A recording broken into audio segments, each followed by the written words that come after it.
پر game کھیلنا سکھا رہا تھا کہ باہر بیل بجی۔ کافی دیر کے بعد دوسری بیل ہوئی تو میں نے جا کر دروازہ کھولا۔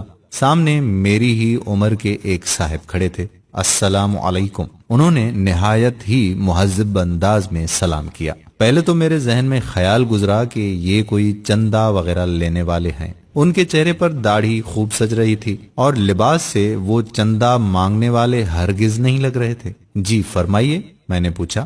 کہنے لگے کہ آپ طاہر صاحب ہیں؟ میں نے مختصراً جواب دیا، جی وہ مجھے رفیق صاحب نے بھیجا ہے، غالباً آپ کو کرایہ دار کی ضرورت ہے۔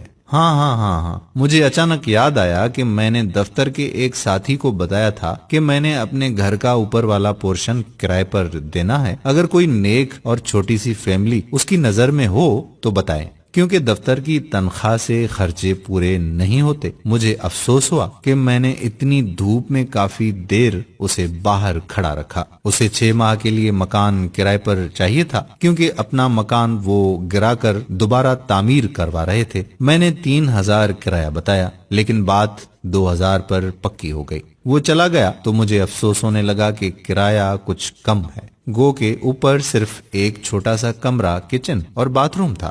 مجھے اپنی بیوی کا دھڑکا لگا ہوا تھا کہ اسے معلوم ہوگا تو کتنا جھگڑا ہوگا، اور وہی ہوا۔ بقول اس کے کہ 2000 تو صرف بچوں کی فیس ہے۔ مجھے اس نے کافی برا بھلا کہا اور میں چپ چاپ سنتا رہا اور اپنی قسمت کو کوستا رہا۔ میں نے ایم ایس سی بہت اچھے نمبروں سے کیا تھا، اس لیے فوراً نوکری مل گئی۔ نوکری ملی تو شادی بھی فوراً ہی ہو گئی۔ میری بیوی بھی بہت پڑھی لکھی تھی، وہ بھی ایک انگریزی اسکول میں پڑھاتی تھی۔ ہمارے 3 بچے تھے، مگر گزارا مشکل سے ہوتا تھا۔ اگلے ہی دن وہ صاحب اور ان کی بیوی بچے ہمارے گھر شفٹ ہو گئے۔ ان کی بیوی نے مکمل شرعی پردہ کیا ہوا تھا۔ دونوں بڑے بچے بہت ہی مہذب اور خوبصورت تھے، چھوٹا گود میں تھا۔ کچھ دنوں بعد ایک دن میں دفتر سے آیا تو میری بیوی نے بتایا کہ میں نے بچوں کو کرایہ دار خاتون سے قرآن مجید پڑھنے کے لیے بھیج دیا ہے۔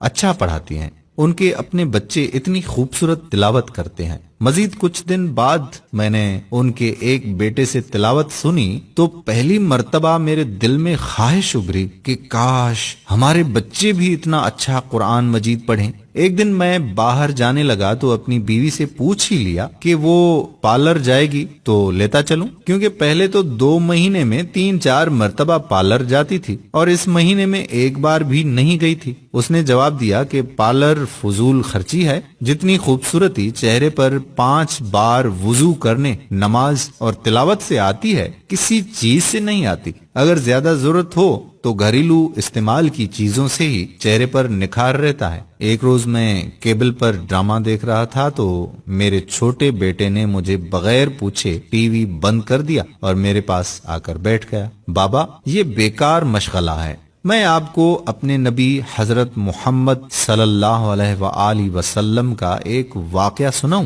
مجھے غصہ تو بہت آیا، لیکن اپنے بیٹے کی زبانی جب واقعہ سنا تو میرا دل بھر آیا۔ میں نے اپنے بیٹے سے پوچھا کہ یہ تمہیں کس نے بتایا بیٹا؟ کہنے لگا کہ ہماری استانی محترمہ نے۔ وہ قرآن مجید پڑھانے کے بعد آپ صلی اللہ علیہ وآلہ وسلم اور صحابہ کرام کے متعلق بتاتی ہیں۔ اپنے گھر کی اور بیوی بچوں کی تیزی سے بدلتی حالت دیکھ کر میں حیران ہو رہا تھا کہ ایک روز بیوی نے کہا کہ کیبل کٹوا دیں، کوئی نہیں دیکھتا اور ویسے بھی فضول خرچی اور اوپر سے گناہ ہے۔ چند روز بعد بیوی نے شاپنگ پر جانے کو کہا تو میں بخوشی تیار ہو گیا۔ اس نے کافی دنوں بعد شاپنگ کا کہا تھا، ورنہ پہلے تو آئے دن بازار جانا رہتا تھا۔ کیا خریدنا ہے؟ میں نے پوچھا۔ کہنے لگی برقع۔ میں نے کہا کیا برقع؟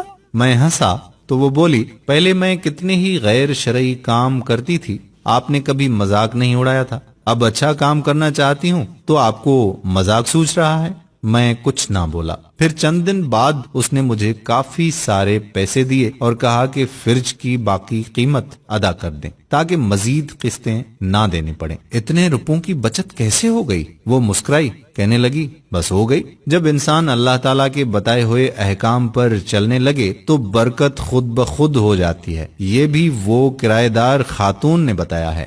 سکون میرے اندر تک پھیل گیا۔ میری بیوی اب نہ مجھ سے کبھی لڑی نہ شکایت کی، بچوں کو وہ گھر میں پڑھا دیتی ہے، خود بچوں کے ساتھ قرآن مجید تجوید سے پڑھنا سیکھ رہی تھی، وہ خود نماز پڑھنے لگی اور بچوں کو سختی سے نماز پڑھنے بھیجتی۔ مجھے احساس ہونے لگا کہ نجات کا راستہ یہی تو ہے۔ پیسہ اور آرائش سکون نہیں دیتا، اطمینان تو بس اللہ کی یاد میں ہے۔